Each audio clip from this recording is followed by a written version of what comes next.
Hello students, we are discussing here question 23 of SB question paper which was held on 5th November 2017. Let's observe what this question says.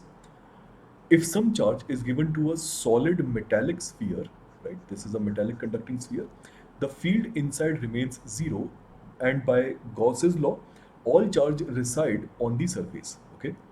Suppose that the Coulomb's force between the two charges now varies as 1 over r to the power, r to the power 3 or r cube.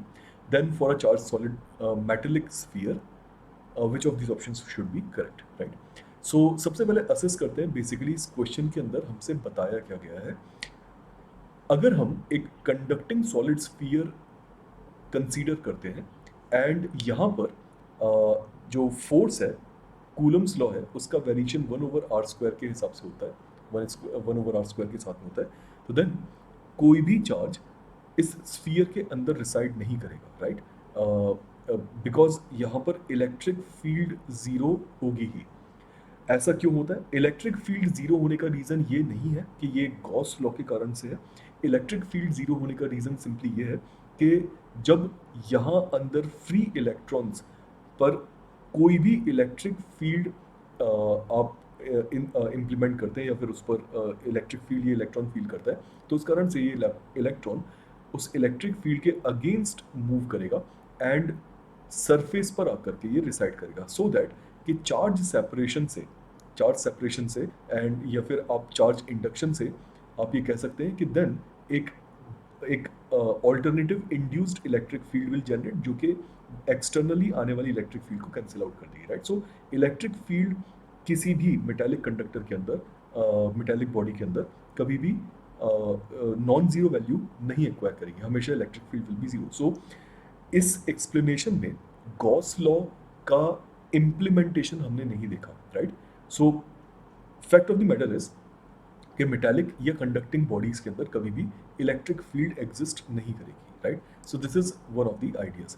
Now इसके साथ में आप ये चीज़ भी ध्यान रखिए कि अगर हम इसे प्रूव करना चाहें तो एक तरीका हमारे पास ये होता है दैट लेट अस से पॉइंट कोई एक रैंडम पॉइंट पी अज्यूम करके हम वहाँ पर दो कोन्स इमेजिन कर लेते हैं एंड इन कोन्स के सरफेस चार्ज के कारण से आने वाले इस पॉइंट पी पर जो इलेक्ट्रिक फील्ड होगी वो कैंसिल आउट कर देगी, राइट?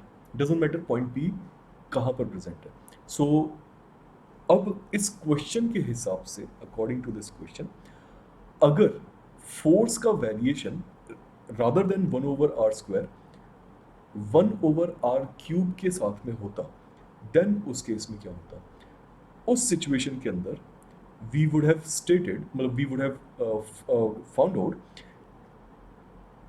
कि इनिशियली जो हमने अजम्पशन लिया था पॉइंट पी पर, अजम्पशन नहीं, माय बैड, इनिशियली जो हमने बात कही थी कि पॉइंट पी पर इलेक्ट्रिक फील्ड जीरो हो जाएगी, वो अब ट्रू नहीं होगा, राइट? पॉइंट पी पर अब electric field due to the surface charge density should exist, right?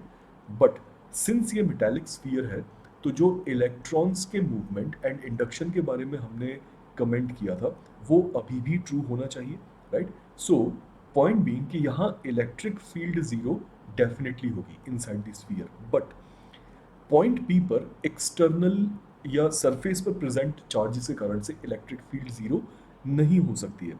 सो अगर इलेक्ट्रिक फील्ड को जीरो करना है देन पॉइंट पी पर हमें एक इनर इलेक्ट्रिक फील्ड चाहिए जो कि अंदर प्रेजेंट चार्जेस के कारण से ही आ सकती है, राइट? ट्राई टू अंडरस्टैंड कि सरफेस पर प्रेजेंट चार्जेस के कारण से पॉइंट पी पर नॉन जीरो इलेक्ट्रिक फील्ड होगी, तो उसे जीरो करने के लिए हमें inside the sphere, inside this imaginary sphere या you can say Gaussian surface, हमें एक चार्ज डेंसिटी चाहिए यहाँ पर, अदरवाइज पॉइंट पी पर इलेक्ट्रिक फील्ड जीरो करना पॉसिबल नहीं हो पाएगा. तो इसीलिए यहाँ पर चार्ज डेंसिटी भी प्रेजेंट होगी अगर कूलम्स लॉ का वेरिएशन 1/r³ के हिसाब से, बट स्टिल इलेक्ट्रोस्टैटिक कंडीशन के हिसाब से, मतलब चार्ज का मूवमेंट रुक जाएगा अल्टीमेटली, इलेक्ट्रोस्टैटिक कंडीशन के हिसाब से electric field ultimately will become zero. So according to this assessment option D is absolutely correct, okay? Option D is absolutely correct that field inside this will be zero, but charge density will not be zero. Some charge density should be present inside, because जो laws हम Coulomb's laws जिस तरीके से implement करते थे वो implementation अब valid नहीं है। आई होप आप सभी को ये जो आइडिया है समझ में आया होगा। एंड इन केस अगर आप वेदांतो एकलव्य के बारे में और ज़्यादा जानना चाहते हैं, देन आई वुड एडवाइस कि आप इसे गूगल पर सर्च करें। Best of luck.